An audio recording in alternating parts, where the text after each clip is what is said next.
Alhamdulillah.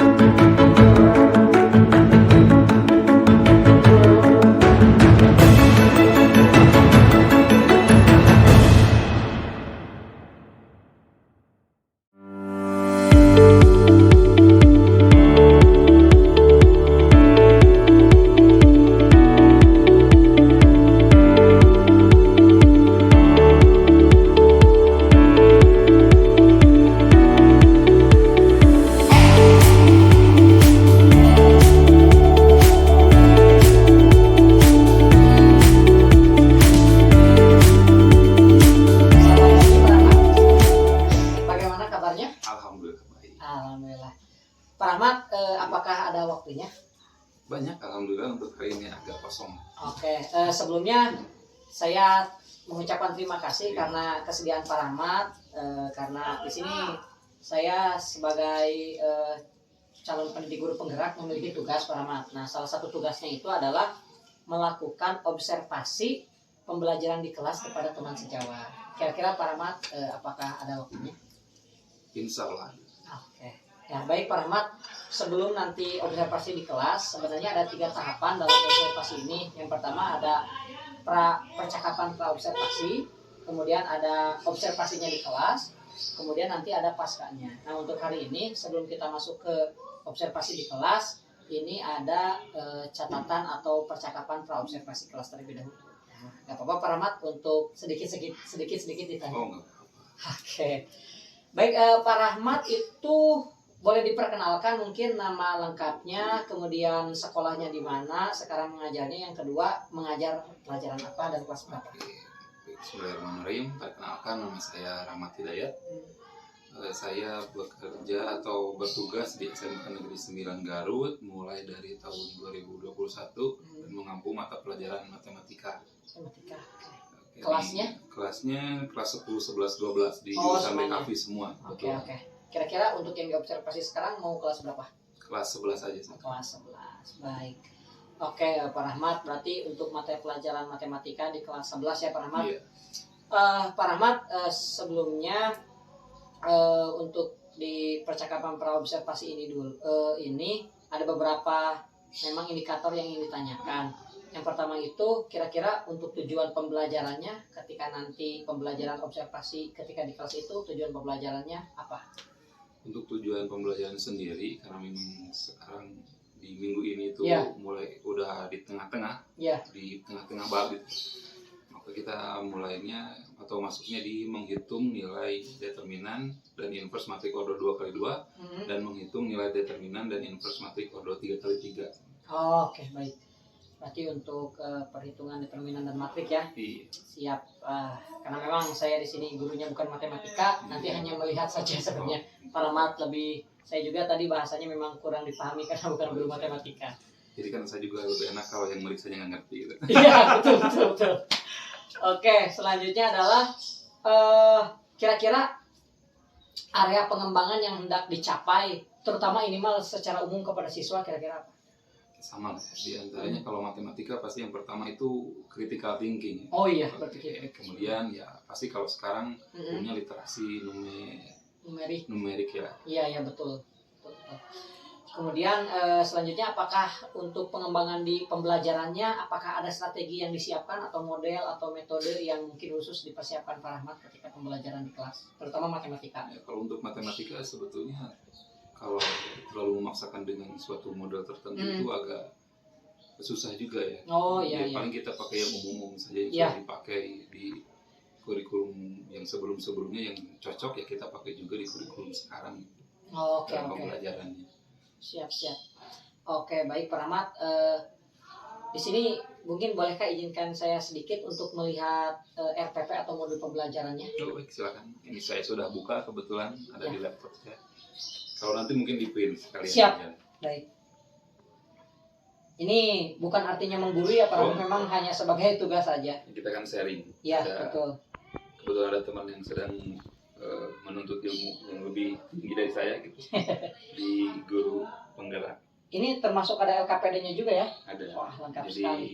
Modulnya satu paket lah sama LKPD. Baik Pak Rahmat, tadi sebenarnya hanya 3 3 pertanyaan itu saja yang ingin ditanyakan. Dilihat dari hasil jawabannya tadi bahwa memang Pak Rahmat sudah merancang modul pembelajaran dan rencana pembelajaran ini dengan sangat terstruktur dan baik.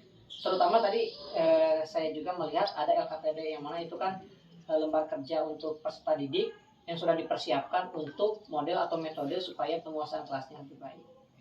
Baik Pak Rahmat, demikian untuk percakapan praobservasinya. Untuk selanjutnya, untuk observasinya nanti kita akan melaksanakannya sesuai, saya yang akan menyesuaikan dengan jadwal Pak Rahmatnya saja. Gak usah hari ini juga, kita nanti lihat saja jadwal Pak Rahmatnya kapan dan siapnya untuk diobservasi kapan. Baik, siaplah. Baik, terima kasih Pak Rahmat. Sama-sama.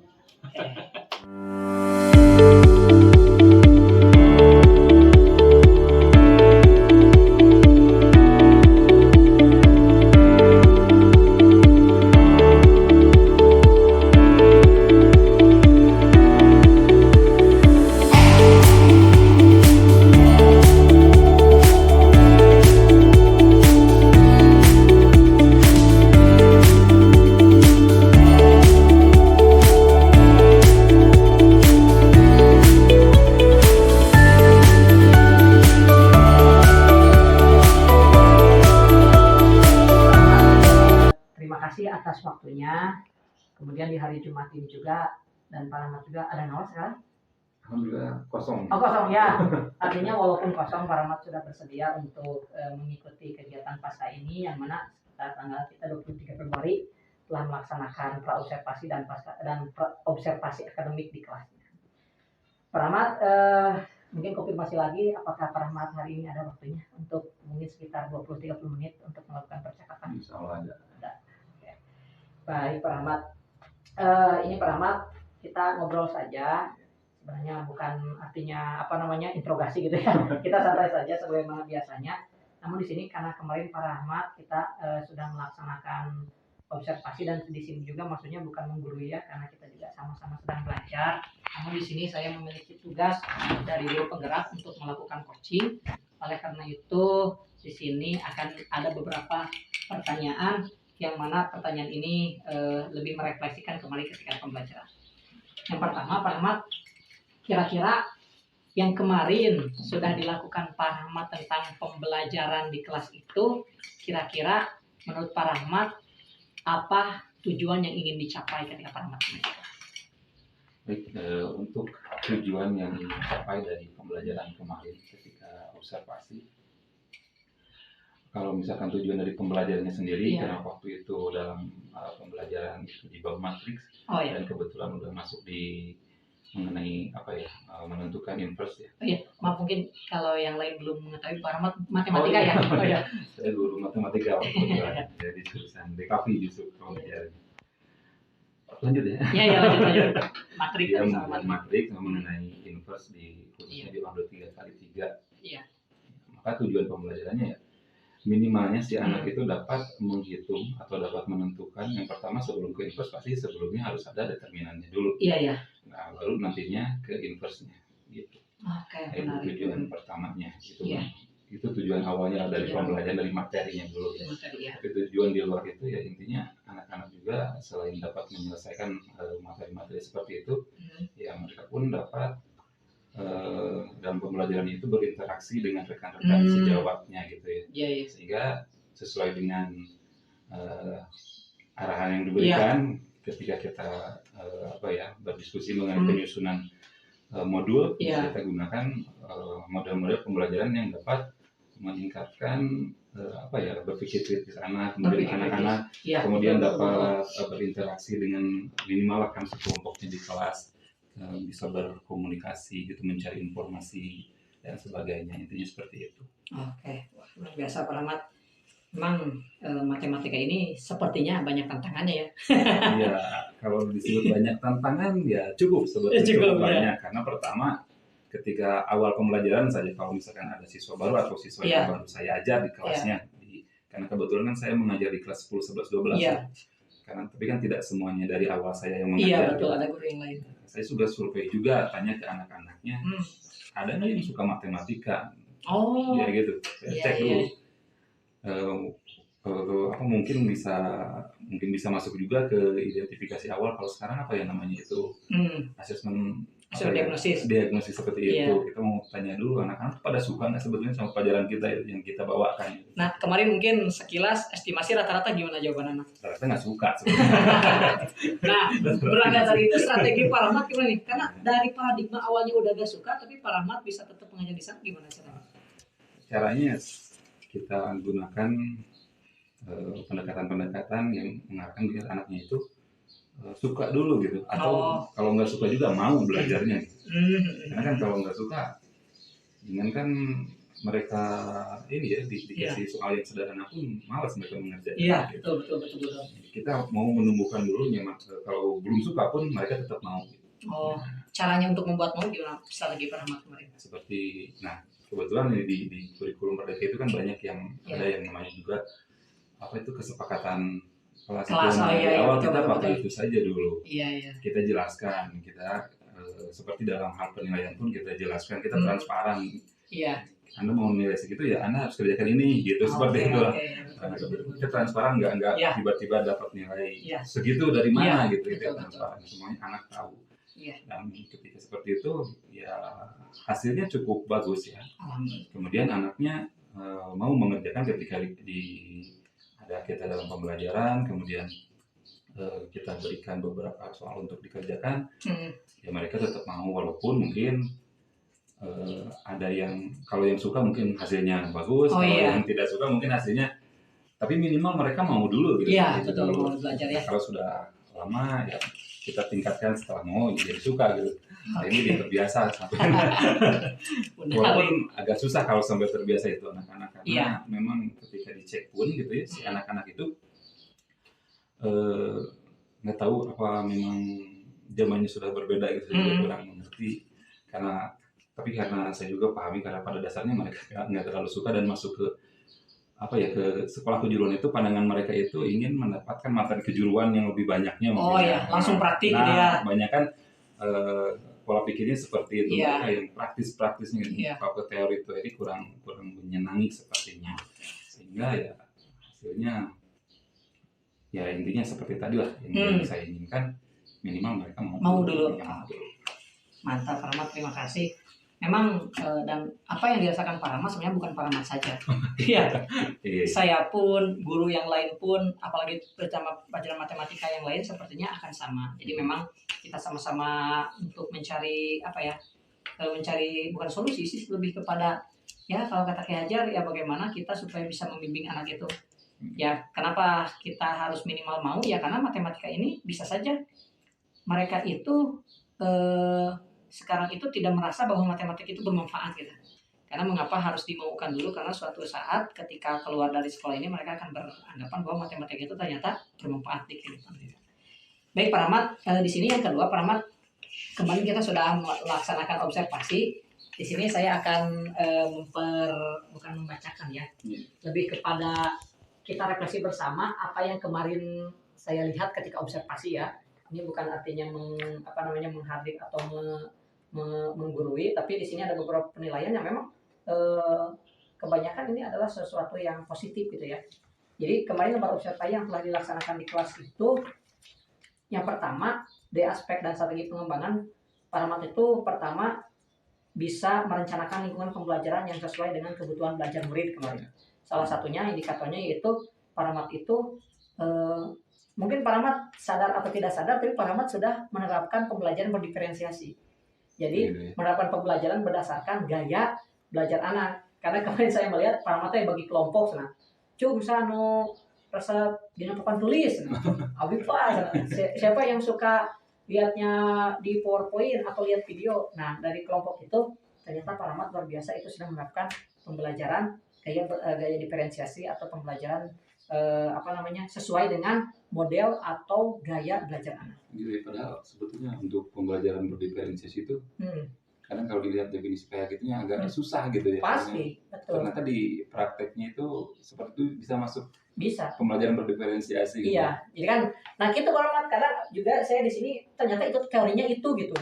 Kemudian kalau misalnya saya kasih tugas misalnya, kan mungkin ada yang kecepatannya kemampuannya cepat itu ada yang lambat.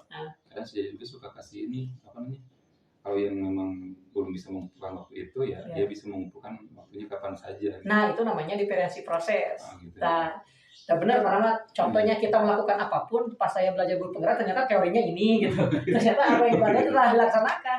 Kayak kita bikin praktek dengan alat yang ada dulu kan naon eta teori, ternyata teorinya teh ABCD. Naon teh apa pengelolaan sumber daya berbasis aset. Nah yang Pak Rahmat itu lakukan itu teh kalau secara ini namanya diferensiasi. Karena ada 3 kan diferensiasi proses, diferensiasi hasil, dan diferensiasi ketika pembelajaran itu. Mantap Pak Rahmat. Oke, yang selanjutnya saya juga harus pelajari lagi itu lebih dalam. Kan sekarang guru penggerak, nanti akan belajar. Oke Pak Rahmat, selanjutnya Pak Rahmat juga kemarin kan di tujuannya itu yang dapat memahami materi tentang determinan, matrik, dan inverse. Itu Pak Rahmat indikatornya saya ketika pengamatan itu Pak Rahmat memberikan penjelasan secara awal dulu ya, secara awal kontekstual, nanti implementasinya kemana. Itu bagus Pak, pembelajaran berbasis kontekstual. Kemudian Pak Rahmat menjelaskan secara gamblang menggunakan klasikal. Kemudian selanjutnya Pak Rahmat juga di sini mengemukakan ada namanya teori kepemimpinan siswa sebenarnya. Ada teori kepemimpinan siswa itu ada poise, ada choice ya, poise itu suara, choice pilihan. Jadi Pak Rahmat itu tidak menutup menutup materi gitu, menutup diskusi. Jadi Pak Rahmat kemarin mempersilahkan anak bertanya atau berdiskusi tentang materi yang diajarkan. Itu bagus sekali. Artinya kita memberikan kepada anak itu adalah voice, suara. Jadi anak berhak bersuara. Bahkan anak berhak choice juga memilih. Anak itu mau memilih apakah mau belajarnya tadi Pak Rahmat mengumpulkannya, mungkin ada yang suka PowerPoint, ada yang suka nulis gitu ya, ada yang suka bikin video dan lain-lain. Selanjutnya, nah kemarin saya amati Pak Rahmat juga ini menyediakan kepada murid-murid itu instrumen yang lengkap untuk pembelajaran, dan di sana ada ruang diskusi dan mengumpulkan pendapat. Salah satunya di sini Pak Rahmat sudah menyiapkan LKPD ya. LKPD-nya di sini saya juga kemarin sudah lihat sangat bagus sekali. Itu mungkin kolaborasi antara MGMP atau apapun itu, tapi yang pasti itu luar biasa sekali sudah ada LKPD atau lembar kerja peserta didik. Kemudian Pak Rahmat juga memberi dukungan kepada siswa yang pasif. Ada introvert lah mungkin di belakang, karena kemarin saya lihat Pak Rahmat, Pak Rahmatnya didatangi, kumaha bisa tuh gitu kan, kita kayaknya kadang ya saya termasuk dulu orangnya yang misalnya teh kurang bisa nih, ketika ditanya gitu teh karek ditepak ku guru ge, kita teh merasa dihargai gitu ya. Mangga Pak Haji nuju di video itu. Nah selanjutnya Pak Rahmat ini selanjutnya dibuat kelompok. Kemudian Pak Rahmat kemarin kelompok itu untuk misalnya dikasih kasus, kami saya lihat memberikan matrik ordo misalnya 3x3, kemudian Pak Rahmat dipersilakan setiap kelompok untuk mempresentasikan hasilnya.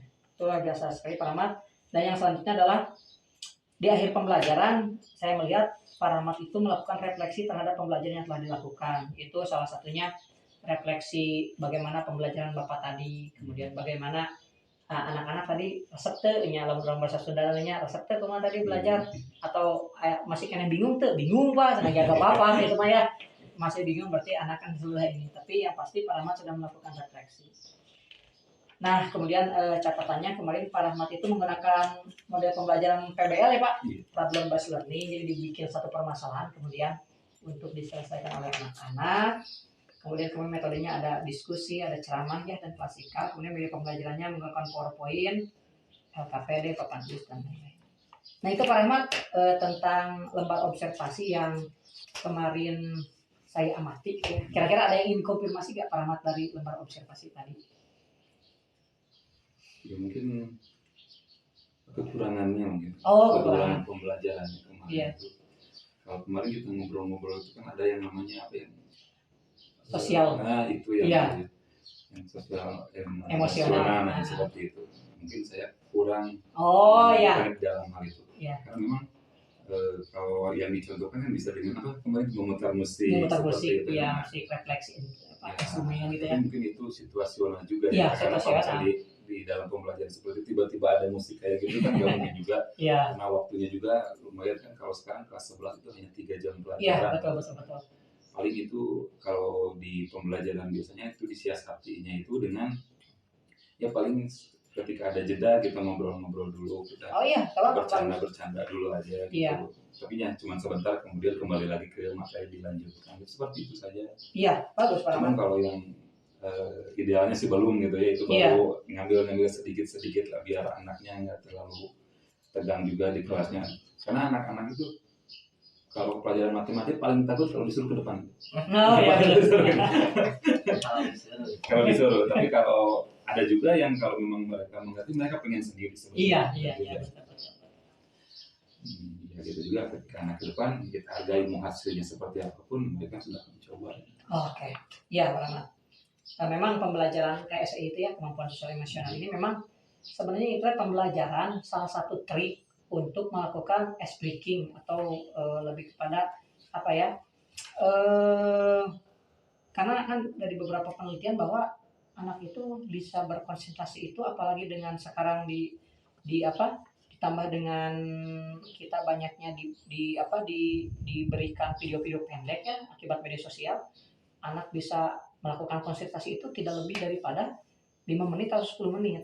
Ya makanya 10 menit tadi sebenarnya Pak Rahmat melakukan tadi kayak udah sekarang kita jeda dulu ngobrol nawan dan lain-lain, itu termasuk KSE sebenarnya. Nah KSE-nya adalah eksplorasi diri mereka mengungkapkan apapun di luar pelajaran.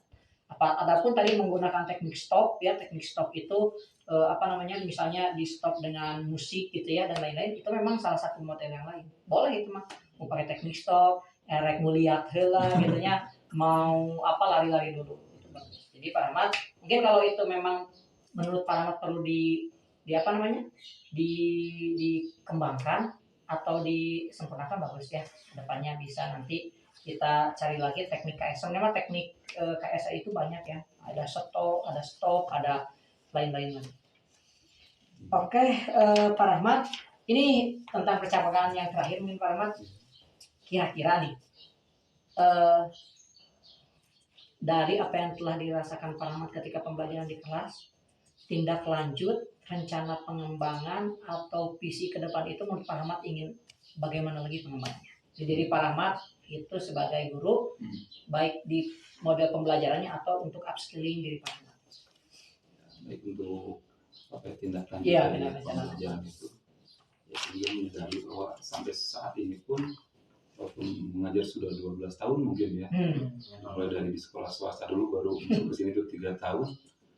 Karena memang tiap tahun menghadapi anak-anak yang berbeda, saya masih terus belajar untuk bagaimana sih cara mengajar yang baik dan benar sesuai tuntutan yang diminta oleh minimal kurikulum gitu ya. Nah, dan caranya salah satunya ya bisa dengan berdiskusi dengan rekan sejawat seperti ini kan, yang sudah mengikuti pelatihan. Karena kan ya pengennya saya juga ikut pelatihan seperti itu, tapi karena kalau kuotanya terbatas kan nggak mungkin ikut. Itu bisa sharing dengan rekan-rekan seperti itu yang paling memungkinkan. Kedepannya pengennya seperti itu, dan memang ingin mengembangkan bagaimana sih model-model pembelajaran yang memang sesuai dengan tuntutan dan cocok juga untuk mata pelajaran yang saya ajarkan gitu. Agar tidak monoton seperti itu saja gitu. Betul. Terima kasih Pak Rahmat. Luar biasa sekali saya melihat di diri Pak Rahmat itu memang ada minimal kan kita keinginan untuk maju ya, bahkan kan katanya untuk kesuksesan di abad sekarang itu kita bisa mengikuti zaman itu bisa berakselerasi, bisa agile gitu ya, bisa cekatan, bisa gercep dengan kondisi zaman ya, terutama ketika adanya kurikulum merdeka ini ya, karena kita seorang guru yang mau tidak mau kita tidak bisa menutup mata, tidak bisa menutup kepala bahwa kita harus mengikuti kegiatan ini. Awalnya juga memang dulu kan kadang ya saya itu pernah juga gitu merasa bahwa mau orang ngajar di kelas mah gitu ya. Ternyata pas saya ikutan guru penggerak ternyata baru terbuka gitu, banyak sekali ternyata diskusi-diskusi, materi-materi, teori-teori yang lain yang memang itu ujung-ujungnya seperti yang diinginkan oleh kurikulum itu atau Nadiem Makarim itu, kita itu kan sekarang filosofinya Ki Hajar Dewantara gitu ya.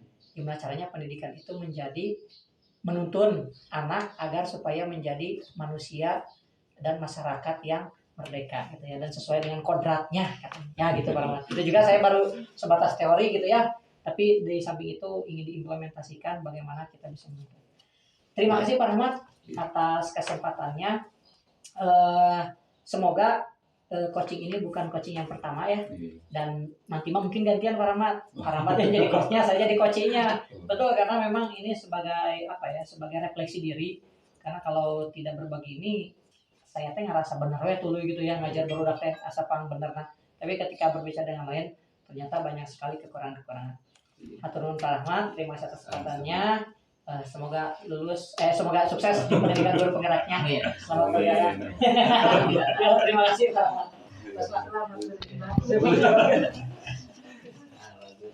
Ada selamat bergadang juga. Iya, Karawas Pak kalau bisa. Ya, jangan ini Pak, jangan.